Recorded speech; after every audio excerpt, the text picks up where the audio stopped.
ఆవిడ చూపు ఎక్కడ పడుతుందో అక్కడ పడిన ఉత్తర క్షణంలో ఇక అలా ఇలా ఉండదు, ఇక ఐశ్వర్యం. అది ఉత్సాహం కానివ్వండి, సంతోషం కానివ్వండి, పూనిక కానివ్వండి, అక్కడ ఉండేటటువంటి సంపద కానివ్వండి, అవన్నీ కూడా అంత పుష్కళత్వాన్ని పొందుతాయి, అంత సంతోషంగా ఉంటుంది.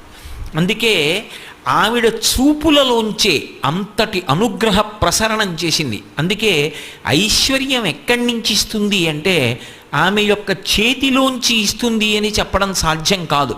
అందుకే లక్ష్మీ కటాక్షము అంటూ ఉంటారు.